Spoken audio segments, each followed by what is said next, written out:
Good morning, everyone. Welcome to the Maryland Public Service Commission's administrative meeting for October the 25th, 2017. Now, let's begin with some good news. Is Mr. Mark Gorman in the house? Mr. Gorman, please stand. The Commission would like to welcome and is pleased to announce the selection of Mark Gorman as Assistant Director for Safety and Enforcement in the Commission's Transportation Division. Mark was recently served as lead investigator with the Maryland State Police Automotive Safety and Enforcement Division, and as lead investigator, Mark examined cases involving alleged violation of Maryland's vehicle safety laws. Mark also has over 5 years of experience as a uniformed police officer with the United States Capitol Police. So please join me in welcoming Mark as he assumes his new role at the Commission. Let's move to our draft minutes for the administrative meeting for October the 18th. I will move to approve the minutes. Is there a second? Second. All those in favor signify by saying aye. Aye. Minutes are approved. Mr. Chairman, we only have 2 items on the agenda today. No consent agenda. So item number 1 on the administrative agenda is Delmarva Power and Light Company filed a request for a waiver of the requirements to obtain a CPCN for the addition of 4 steel pole structures to intercept and connect an existing 138 kilovolt overhead transmission line to a new substation.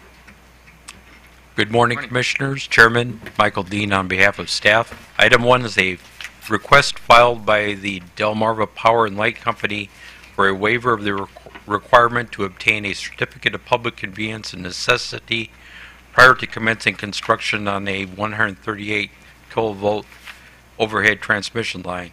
Generally, Section 7-207 of the Public Utilities article requires a person to obtain a certificate of public convenience and necessity prior to commencing construction on an overhead transmission line designed for voltages over 69 kilovolts. The statute allows the Commission to waive the requirement if the construction does not require any new property or rights and does not require larger or higher structures to accommodate increased voltage or larger conductors.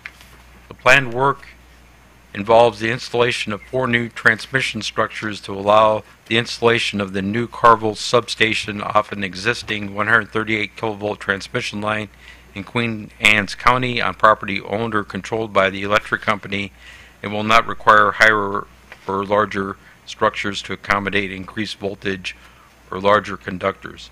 Staff has reviewed the filing and, as discussed in the staff's comments, conducted discovery and determined that the planned work as reported in the filing falls within the statutory waiver. Staff recommends that the Commission waive the requirement to obtain a certificate of public convenience and necessity for this project pursuant to the Public Utilities Article Section 7-207B4I. All right, thank you, Mr. Dean. Any questions for our staff? If not, we also have the company here with us. Good morning, Mr. Chairman and Commissioners. Matt Seegers appearing on behalf of Delmarva Power. I have nothing to add to staff's buck sheet. We're just here if you have any questions. Any questions for Mr. Seegers? If not, thank you, Mr. Seegers. Do we have a motion?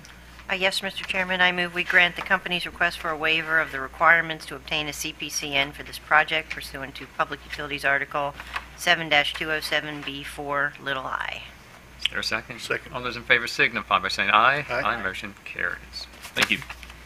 Last item on the agenda, item number 2, is Columbia Gas of Maryland, filed revised tariff pages in compliance with order number 88392, issued in case number 9447. Good morning, Chairman, Commissioners. Janice Flynn on behalf of item number 2. Columbia Gas has filed clean copies of its revised tariff pages reflecting the rate increase approved by the Commission in case number 9447.